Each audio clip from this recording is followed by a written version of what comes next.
नमस्कार, मी रेणुका नाडकर आणि आपण पाहताय समर्थन लाईव्ह। आज आपण आहोत विरार मधील चाणक्य चौक येथे।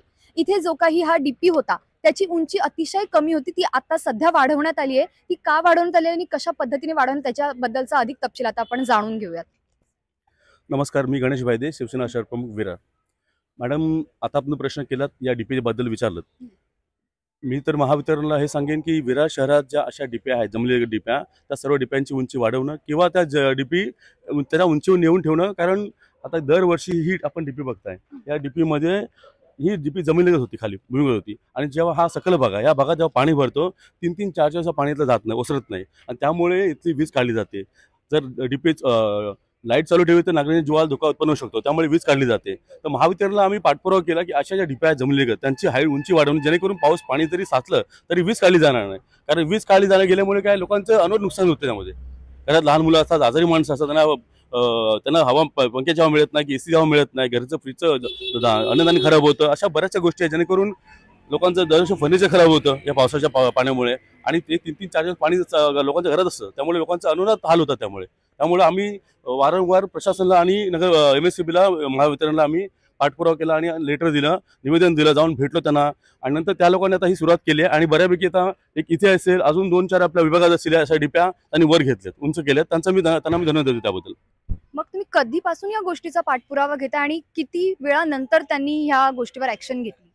मला वाटते करजगी साहेब होते अभियंता, त्यांच्यानंतर दुसरे एक आलेले अभियंता, ते तर खूप उद्धट होते, ते कुठले काम करत नव्हते। पण आता जे आले काकोळचे साहेब, ते लोकांना म्हणजे नागरिकांना चांगला मान सन्मान देऊन त्यांच्याशी नीट बोलतात, त्यांचं गारण ऐकतात आणि त्यांच्यावरती प्रक्रिया करून ते काम करून घेतात। तर काकोळचे साहेबांनी हे काम करून दिलं, त्यांचं मी धन्यवाद देतो त्यांना।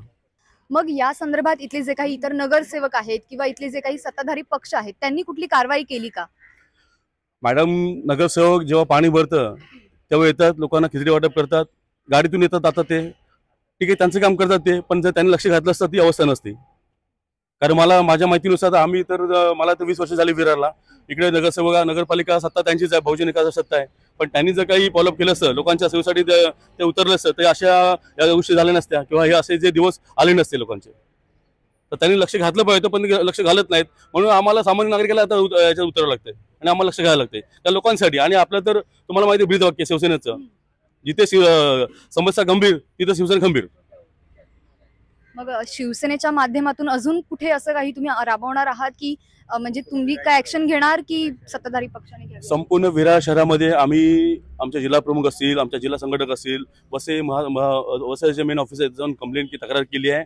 आणि येत्या आठवड्यातच बहुतेक आमच्या सर्व ठिकाणी शहराच्या जे वार्ड प्रभाग आहेत, आपले अ, ब, क, जे ड प्रभाग आहेत, त्या प्रभागासमोर मीटिंग होणार। महावितरण असतील, परत नगरपालिका असतील, त्यांचे अधिकारी आणि आमचे शिष्टमंडळ असेल, आणि विरार शहरात ज्या होणाऱ्या भेडसावणाऱ्या समस्या लोकांना पावसाळ्यामार्फत, लाईटच्या मार्फत, त्या सगळ्या समस्यांवर भाष्य केलं जाणार आहे। आणि त्यांच्यावर जर कोणी ते काम नाही केलं तर त्यांच्या विरोधात कारवाई करण्यात येईल। आणि जर का काही असं चुकी आढळल्या तर अधिकाऱ्यांना ठोकण्यात सुद्धा आम्ही कमी करणार नाही, एवढं आम्ही सांगतोय।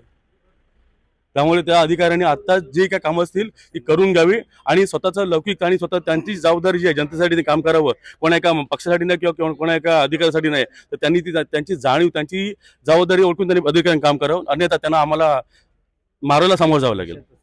तसं उत्तर त्यांना दिलं आमच्याकडनं। तर आता आपण पाहिलेलं आहे की कशा पद्धतीने चाणक्य चौक येथे जे काही डीपी होते ते अगदी जमिनी लगत होते, ते आता महावितरणामार्फत ते थोडी उंची त्याची वाढवण्यात आली आहे। मात्र वसई विरार ह्या संपूर्ण शहरात अशा पद्धतीने किती ठिकाणी उघडे डीपी बॉक्स असतील किंवा त्यांची जी उंची आहे जमिनीपासून ती अगदी कमी अंतरावर असेल, त्यामुळे पावसाळ्यात बऱ्याच ठिकाणी अशा ठिकाणी पाणी भरून जे काही करंट लागण्याचं प्रमाण आहे ते नक्कीच नाकारता येत नाही। त्यामुळे महावितरण याच्यावर कधी कारवाई करणार हे पाहणं आता महत्त्वाचं ठरणार आहे।